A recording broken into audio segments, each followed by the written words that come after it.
우리가 사도행전 말씀을 접할 때 보통 이 1차 전도 여행, 2차 전도 여행, 3차 전도 여행 이런 이야기는 꼭 빼놓지 않고 들으셨을 것 같습니다. 그런데 정작 성경을 펼치면 어디가 1차 선교 여행인지 또 그리고 3차 전도 여행의 경로가 어떻게 되는지 직접 찾아보는 것은 쉽지가 않았을 것이라 생각이 됩니다. 다들 그러시죠? 네, 공감을 해주셔야 됩니다. 그러실 겁니다. 이 성경의 소제목들도 몇 차 전도 여행 이렇게 기록이 되어 있지가 않습니다. 자, 이 전도 여행에 대한 구분은 이제 나중에 성경을 더 이해하기 쉽도록 학자들이 이제 구분을 지은 것인데 참 마땅하게 잘 그렇게 구분을 지었습니다. 그리고 오늘 이제 우리가 살펴볼 부분이 1차 전도 여행을 시작하는 부분입니다. 어떻게 보면 교회에서 공식적으로 파견한 선교의 첫 번째 기록인 거예요. 교회에서 공식적으로 선교를 보낸 기록이라는 거예요. 그만큼 오늘 말씀을 통해서 우리는 교회의 모습에 대해서 그리고 선교의 파송을 준비하는 모습에 대해서 또 여러 가지를 생각해 볼 수 있을 겁니다. 오늘 말씀을 통해서요, 우리 교회가 또 우리가 어떻게 나아가야 하는지에 대해서 좀 그 답을 얻는 시간이 됐으면 좋겠다는 생각이 듭니다. 자, 그리고 일단 오늘 본문에 앞서서요, 여러분들 흥미로운 사실을 한 가지 말씀드리고 이제 말씀을 시작하려 합니다. 자, 사도행전 초반을 한번 생각해 보시기 바랍니다. 사도행전 초반에 한 번의 설교로 몇천 명을 믿게 했고 또 지난주 본문에서 기적적으로 감옥을 탈출한 주인공이 누구예요? 누구예요? 베드로. 우리 아이들이 정확하게 알고 있습니다. 자, 12장까지만 하더라도 베드로가 중심이었어요. 사역의 중심에 있었습니다. 그리고 베드로와 핍박 가운데 그 자리를 지켰던 예루살렘 교회가 주축을 이뤄서 이제 말씀이 진행됐던 겁니다.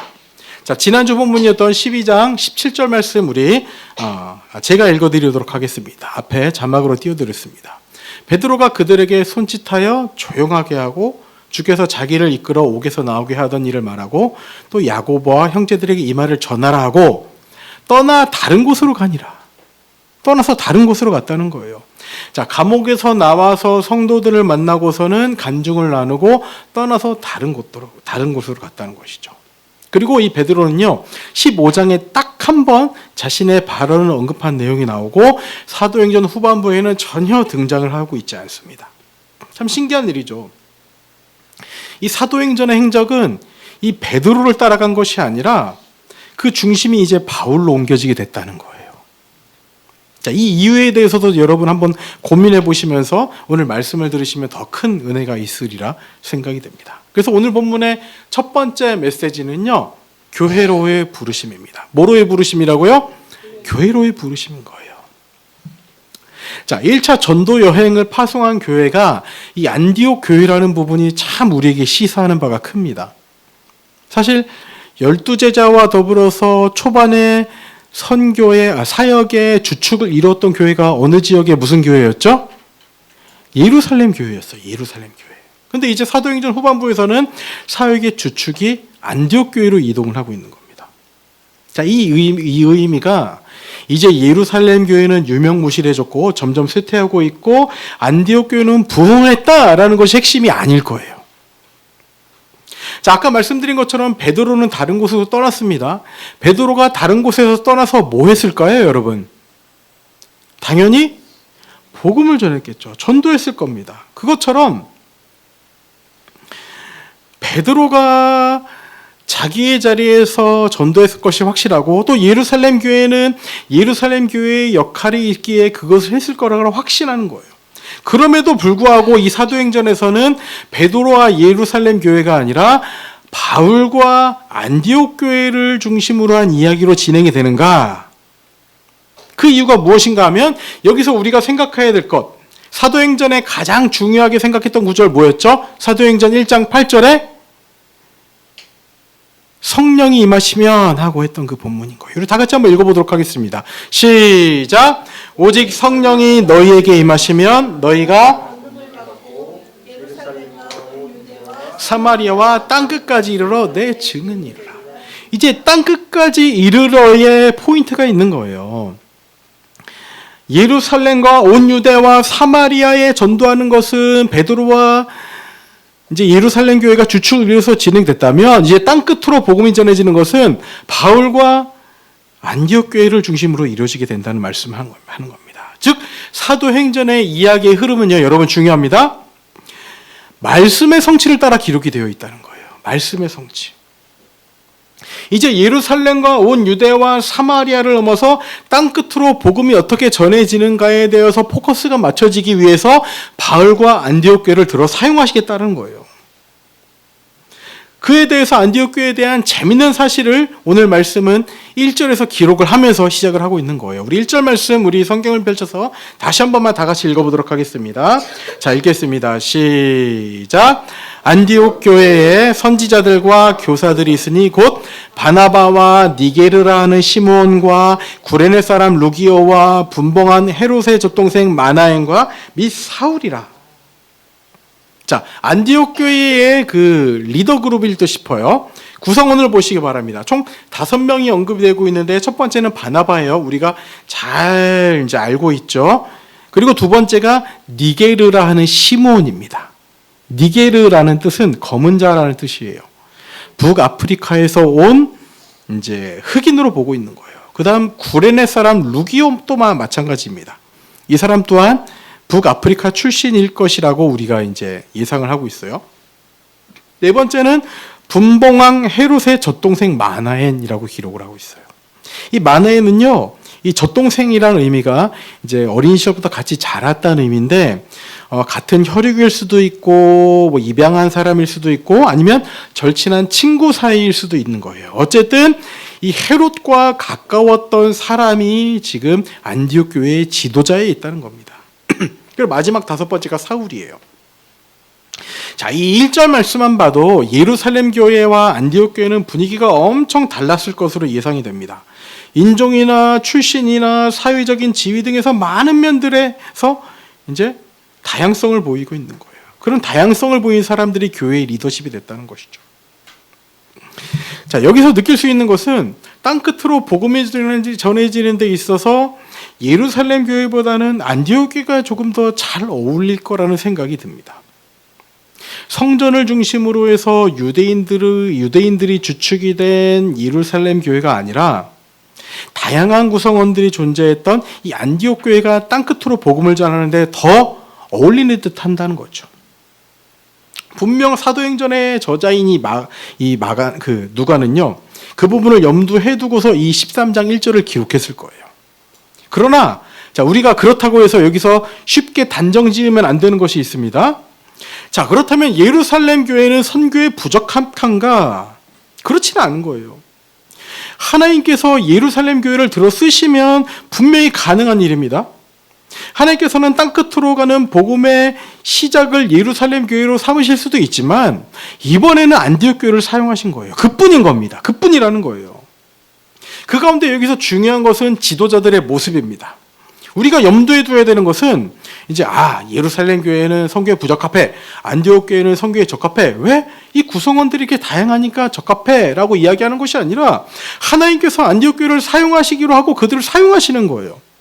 분명 예루살렘 교회도 하나님께서 사용하시고자 하면 그렇게 사용하실 수 있으셨을 겁니다. 그러나 이번에는 안디옥 교회였다는 거예요. 그뿐인데 여기서 지도자들의 이름을 한 명 한 명 언급하면서 가장 중요하게 우리가 깨달아야 되는 것이 무엇인가? 2절이 어떻게 시작하고 있습니까? 2절, 주를 섬겨 무엇할 때? 금식할 때라는 거예요. 3절도 마찬가지입니다. 이에 뭐하며? 금식하며 기도하고라고 말씀하고 있다는 거예요. 교회에 시급하고 중요한 문제 앞에서 마음을 모아 금식하고 기도했다라는 겁니다. 금식이 의미하는 것이 무엇입니까? 우리의 가장 기본적인 욕구인 먹고자 하는 그 욕구를 절제하고 우리의 모든 마음과 영혼을 하나님께 집중하는 시간이라는 거예요. 안디옥 교회가 중요한 문제마다 금식하며 기도했다라는 겁니다.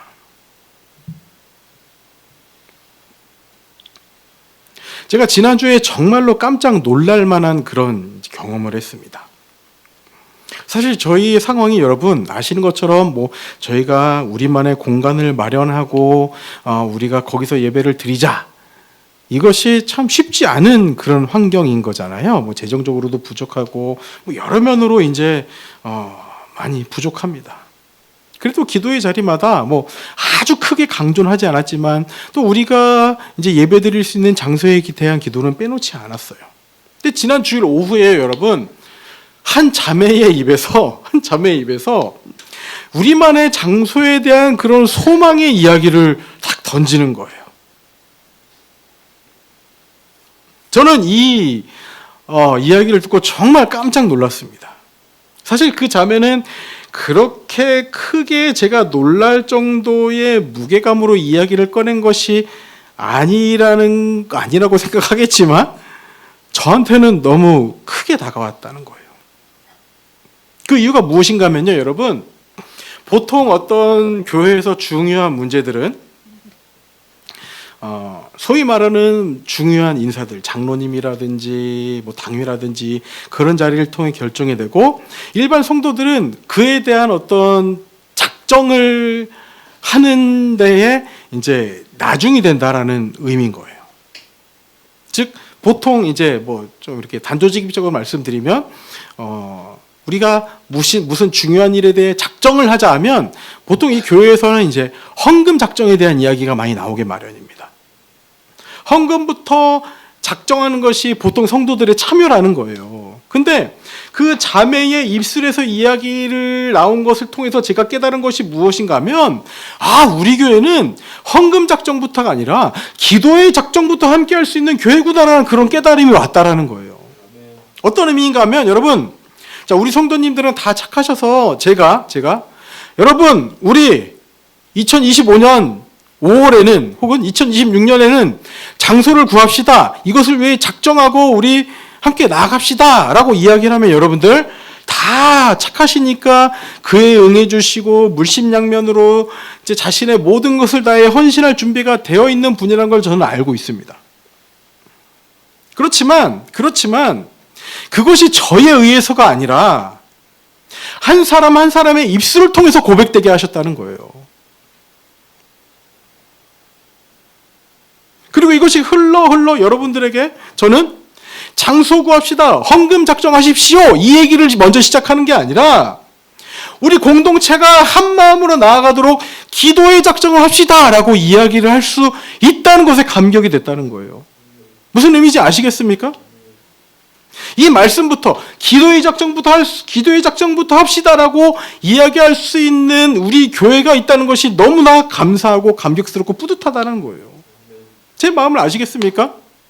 물론 그 자매는 아직도 그렇게 심오한 의미로 한 말은 아닐 거라고 생각을 하겠지만 어쨌든 한 사람의 입술에서 그 얘기가 고백됐다는 것, 또 그리고 누군가는 그것을 위해 뭐 크게는 아니지만 기도하고 있다는 것, 또 다른 사람을 통해 그 얘기를 전해 들을 수 있다는 것, 이것이 저에게는 안디옥 교회와도 같았다는 모습이라는 생각이 드는 거예요.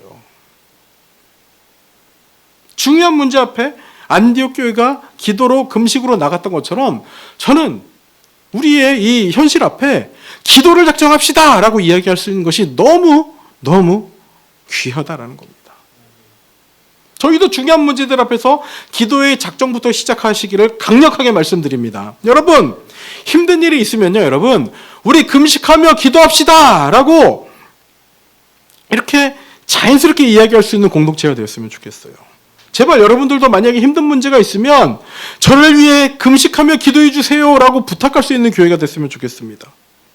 사실 저도 제일 힘든 게 금식 기도예요. 그래서 제가 장난스럽게 이야기하는 것이 무엇인가 하면 금식 기도가 우리의 본성을 거슬러서 기도하는 건데, 그렇다면 금식 기도보다는 폭식 기도가 더 힘들지 않을까라는 그런 이야기를 장난스럽게 건넵니다. 많이 먹으면서 기도하는 게 더 힘들다라는 거예요. 장난스러운 얘기지만, 그런데 오늘 안디옥 교회를 통해서 정말 중요하게 깨닫는 것이 무엇입니까? 중요한 문제들 앞에서는 금식하며 기도했다라는 거예요.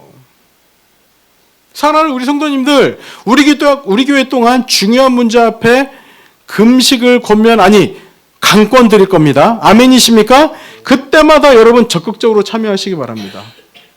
우리 조만간 우리 계속해서 중요하게 기도하고 있는 기도 제목들 있죠?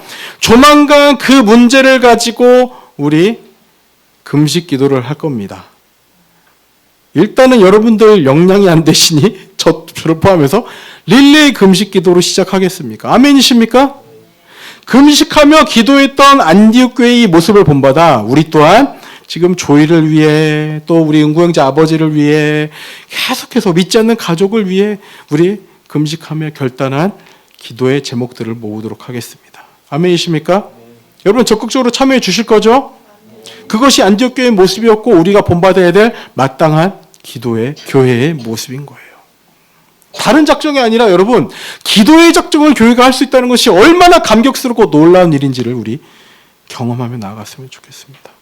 그리고 그 마음이 저희에 의해서 뭐 이렇게 강권적으로 이렇게 쫙 내려가는 게 아니라 한 사람 한 사람의 고백에서 시작됐다라는 거예요. 그래서 이 안디옥 교회의 이번 금식과 기도는 무엇을 위한 기도였는가? 자, 2절 끝부분을 보시기 바랍니다. 무엇이었죠? 바나바와 사울을 따로 세우고 이들을 파송했다는 거예요. 바나바와 사울을 따로 세웠다는 게 아니라 안디옥 교회로부터 바나바와 사울을 따로 세웠다는 의미예요. 자, 이들의 파송에 관해서는 우리가 두 번째, 세 번째 메시지를 통해서 우리 살펴보도록 하겠습니다. 두 번째입니다. 두 번째 메시지는 성령의 보내심이에요. 뭐라고요? 성령의 보내심입니다. 자, 이 이야기를 바꿔서 이야기를 드리면 누가 1차 전도 여행을 바울과 바나바를 보냈는가라고 할 때 그 답이 누구라는 거예요? 누가 보냈는가? 성령님이 보냈다는 거예요. 우리 4절을 함께 읽어보도록 하겠습니다. 4절입니다. 시작. 두 사람이 성령님의 보내심을 받아 실루기아에 내려가 거기서 배 타고 그브로에 가서. 자, 두 사람이 성령님의 보내심을 받았다는 거예요. 여러분, 두 사람을 보낸 게 5명의 지도자들입니까? 안디옥 교회입니까? 큰 의미는 맞지만 성령님이 보냈다라는 거예요. 성령님의 보내심을 받아 전도 여행을 출발했고 그렇게 나아갔다고 기록을 하고 있는 겁니다. 여기에 한 가지 더 교회의 신비가 있는 거예요. 자, 한번 이전의 내용을 한번 여러분 다시 한번 우리 되돌아보도록 하겠습니다. 안디옥 교회가 어떻게 시작을 했었는지 기억이 나실까요? 안 나시겠죠, 그죠? 정확하게는 모르지만 그 스데반의 죽음 이후에 성도들이 흩어졌습니다. 그리고 11장에 보시면 19절, 20절에 이제 스데반의 일로 흩어진 사람들이 이제 베니게라는 곳, 구브로라는 곳, 안디옥에 가서 전도를 했다라고 말씀하고 있어요. 그렇게 안디옥에 믿는 자가 생기게 된 거예요. 처음에. 그리고 이 안디옥 교회에 믿는 자들이 생겼다는 이야기를 듣고 예루살렘 교회가 누구를 파송했는지 기억이 나세요? 누구였죠? 힌트 봐.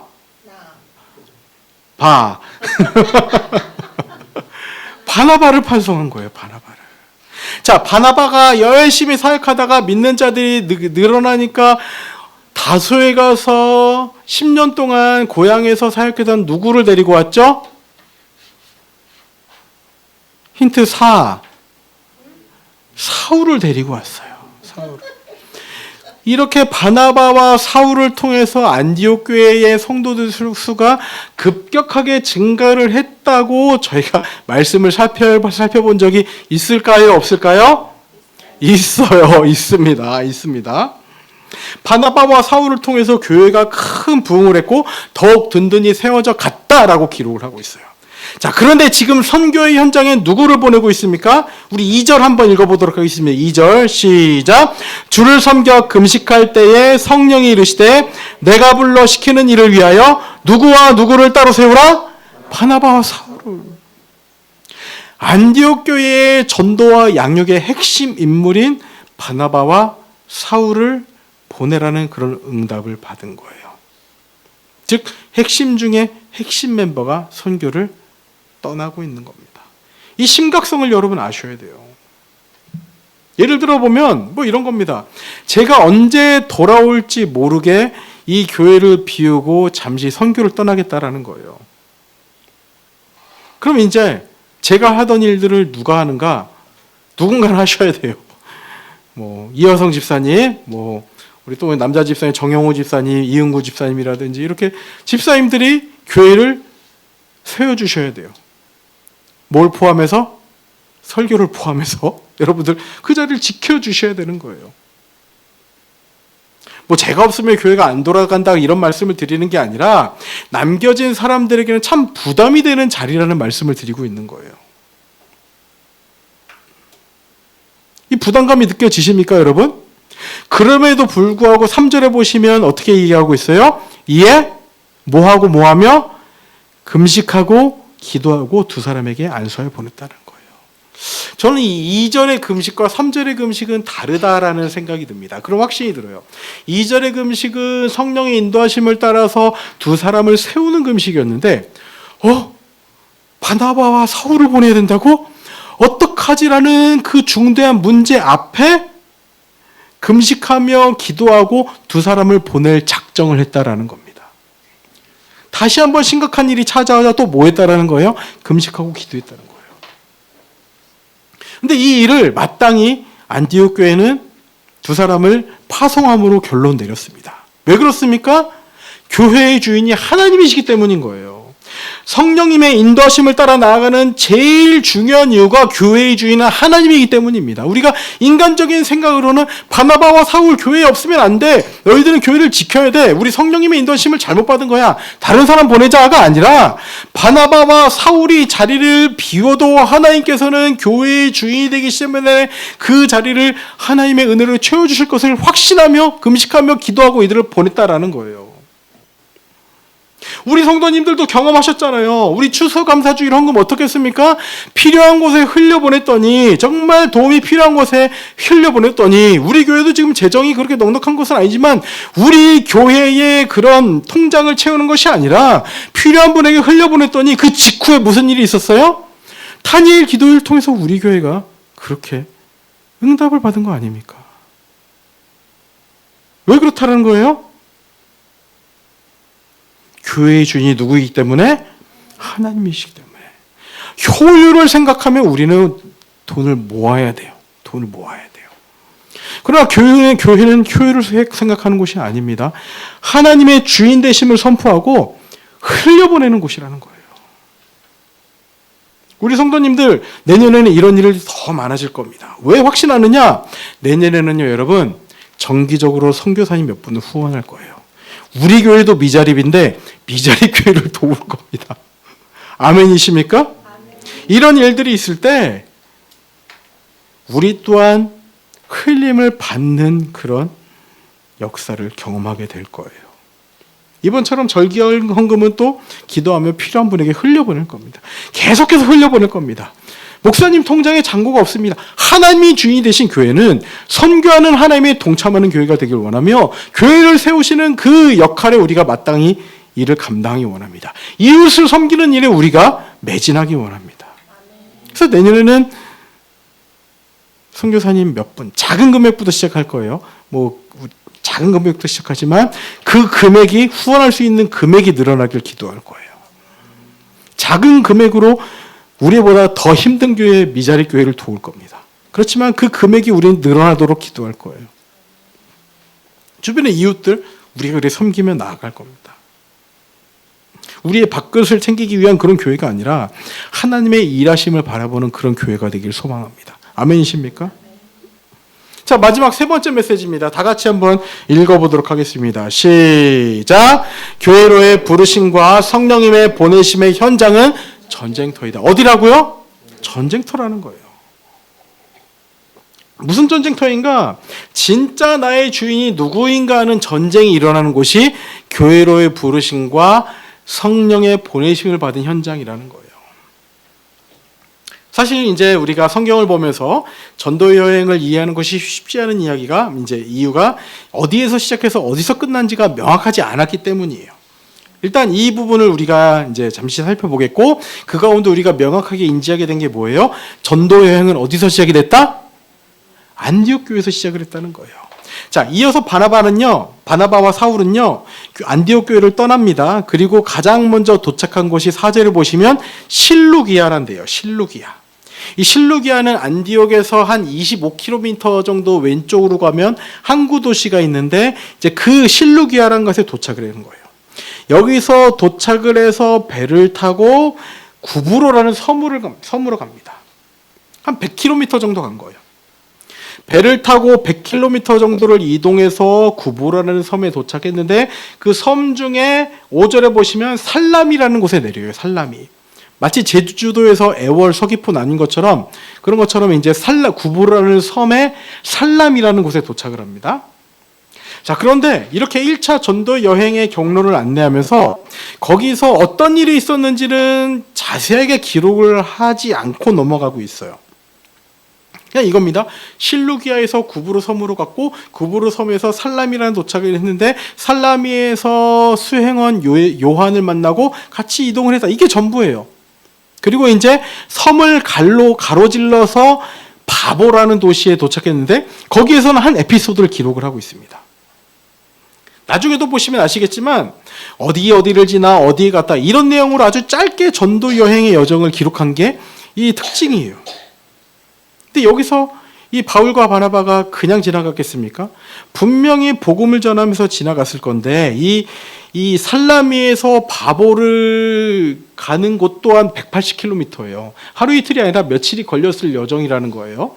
그렇게 섬을 가로질러 가면서 그냥 무작정 바보로 갔겠습니까? 분명히 복음을 전했을 것인데 여정을 간략간략하게만 기록하고 있고 그 가운데 중요한 사건은 오늘 바보에서 일어난 일을 이야기하는 것처럼 그 일에 대해서 기록을 하고 있다는 거예요.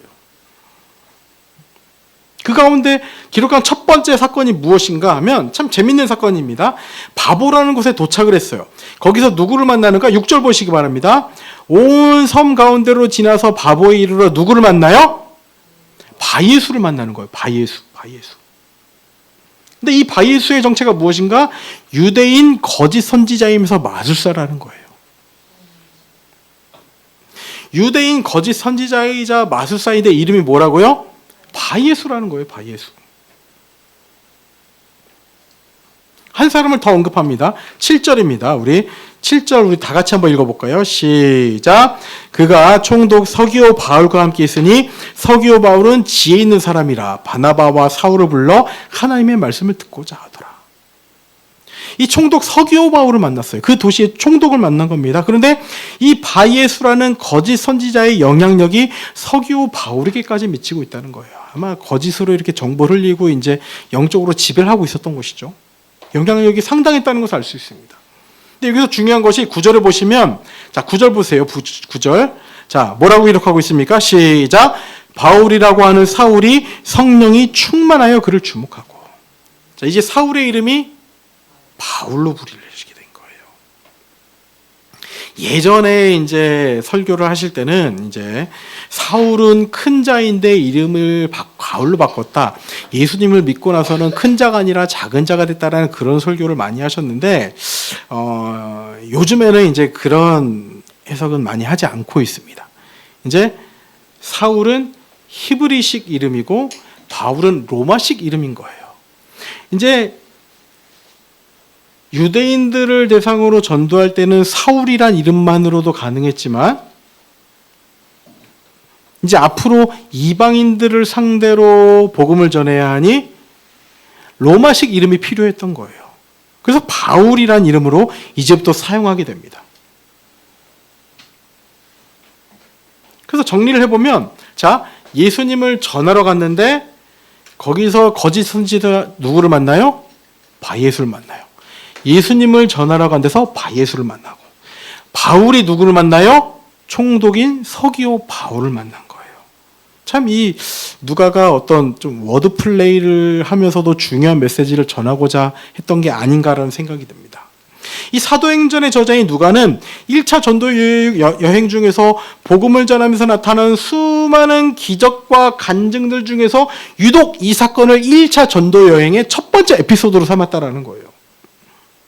자, 예수라는 이름은요, 당시에 많이 사용되었던 이름입니다. 우리나라의 철수, 영희처럼 많이 사용된 이름인 거예요. 예수의 의미가 무엇입니까? 구원자라는 의미입니다. 구원자. 그리고 구약에서는 이제 구원자라는 이름이 이제 비슷한 이름 뭐가 있죠? 예수랑 비슷한 이름? 여호수아, 예수 다 구원자라는 의미의 이름인 거예요. 당시에 많이 쓰이던 이름들입니다. 그리고 그 앞에 바가 붙었다는 것은요, 여러분, 누구누구의 아들이라는 거예요. 벤도 누구누구의 아들입니다. 그래서 벤허가 누구의 아들이라는 의미예요? 허의 아들이라는 의미예요. 바예수는 누구의 아들이라는 거예요? 예수의 아들, 구원자의 아들이라는 의미를 가지고 있는 겁니다. 즉 구원자의 아들이라는 의미를 가진 바예수라는 이 거짓 선지자와의 만남을 통해서 수많은 사건들 중에서 굳이 이 이야기를 하는 것이 무엇인가 하면 당시 사회뿐만이 아니라 고위 계층에까지 영향력을 끼쳤던 이 거짓 선지자에 대한 언급을 하면서까지 전해주고자 하는 메시지가 무엇일까? 당시에도 그렇고 지금도 그렇고 자신을 구원자의 아들이라고 일컫는 가짜 바예수와의 싸움이 우리와의 싸움이라는 겁니다. 우리의 가장 중요한 싸움이라는 것을 우리에게 전해주고 있다는 거예요. 8절에 보시면 이 서기오 바울은 복음을 듣고자 하는데 거짓 선지자는 복음을 전하는 자들을 대적하고 믿지 못하게 하고 있다는 겁니다. 아까 읽은 9절에 보시면 바울이 성령이 충만해서, 자, 성령이 충만하다는 것을 주목하셔야 됩니다. 성령이 충만하여 이 바예수, 예수의 아들이라고 일컫는 이 거짓의 실체들을 드러내는데 그 실체가 무엇인가? 10절 말씀 다 같이 읽겠습니다. 시작! 이르되 모든 거짓과 악행이 가득한 자요 마귀의 자식이요 모든 의의 원수요 주의 바른 길을 굽게 하기를 그치지 아니하겠느냐. 그리고선 이 거짓 선지자의 눈을 멀게 합니다. 많은 사람들을 현혹해서 어둠으로 악으로 이끌던 자가 이제는 자기 눈이 감겨서 자신을 이끌어달라고 그런 사람들을 찾고 있는 장면인 거예요. 여러분 이것이 비단 선교지에서만 일어나는 전쟁이 아니라 우리의 일상에서 이루어지고 있는 가장 중요한 전쟁이라는 거예요. 우리를 구원하신 진정한 하나님의 아들 예수 그리스도를 붙드는가? 아니면 거짓과 악행이 가득한 자신을 구원자의 아들이라고 칭하는 이름 짓는 가짜 구원자에 현혹되어 살아가고 있는가를 우리에게 묻고 있는 거예요. 여러분, 예수님보다 더 중요하게 여기는 것이 여러분들에게 무엇이 있습니까? 여러분의 삶에서 예수님보다 더 중요한 가치를 두고 있는 것이 무엇입니까? 예수님은 없어도 살겠는데 이것 없으면 못 살겠다고 고백하는 것이 무엇이 있냐는 말이에요. 그래서 9절 말씀처럼 우리가 성령 충만해야 하는 이유가 여기에 있다는 겁니다. 다시 한번 9절 보시기 바랍니다. 같이 읽겠습니다. 시작! 바울이라고 하는 사울이 성령 충만하여 그를 주목하고.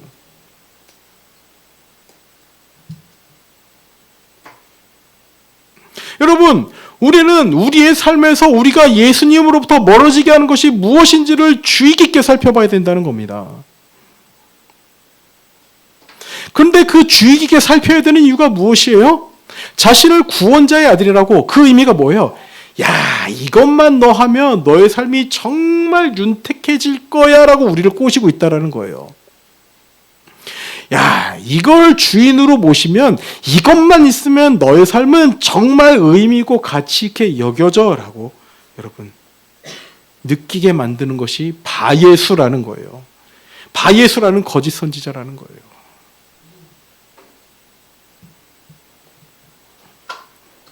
여러분의 삶에서 진지하게 고민해 보시기 바랍니다.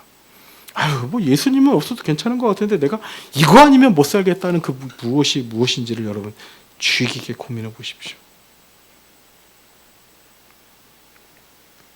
그 가운데 바울이라고 하는 사울, 이 바울이 성령 충만하였다라는 이 메시지가 우리에게 시사하는 바가 가장 크다라는 거예요. 우리 또한 그래야 하기 때문에 성령의 충만을 구해야 할 것입니다. 이것이 우리가 전쟁터에서 살아갈 길이라는 거예요. 이제 말씀을 마무리하겠습니다. 여러분, 오늘 제목이 교회로의 부르심과 성령님의 보내심입니다. 우리 모든 성도님들, 우리 또한 너른샘 교회로의 부르심이 있기 때문에 이 자리에 있는 거예요. 그 가운데 성령님이 우리를 보내시는 곳에, 즉 예수 그리스도의 주인 되심을 선포하기 위해 보내시는 곳이 어디인지를 깨달아 우리는 그렇게 순종함으로 나아가야 할 것입니다. 그리고 여러분 아까 말씀드린 것처럼 사도행전이 무엇의 성취를 따라갔다고 말씀드렸죠? 말씀의 성취를 따라갔다고 말씀드렸어요. 베드로의 행적, 예루살렘 교회의 행적을 따라간 게 아니라 안디옥 교회 바울의 행적을 따라 지금 말씀이 기록이 되고 있는 겁니다. 여러분 그 의미가 무엇인가 하면 말씀이 있으면 자연스럽게 우리에게는 말씀의 성취가 따라올 겁니다. 아멘이십니까? 우리 가운데 우리가 붙들고 있는 말씀 뭐예요? 현수막에도 쓰여진 것처럼 우리는 르호봇의 말씀을 붙들고 있습니다. 우리가 말씀이 있다는 것은 말씀의 성취로 나갈 수밖에 없다는 것을 잊지 마시기 바랍니다. 그 르호봇의 확신을 가지시고 너른 샘의 은혜를 경험하는 우리 모든 성도님들이 되시길 바랍니다. 이를 위해 필요할 때 금식으로 마음 모아 기도할 겁니다. 아멘이십니까? 그리고 12월 내년을 어떻게 준비해야 할지에 대해서 말씀을 통해 여러분 자세하게 안내 드릴 거예요. 12월을 기대하시고 내년을 기대하시고 우리 교회를 기대하시고 여러분 각자의 삶을 기대하시는 우리 모든 성도님들 되시기를 진심으로 소망합니다.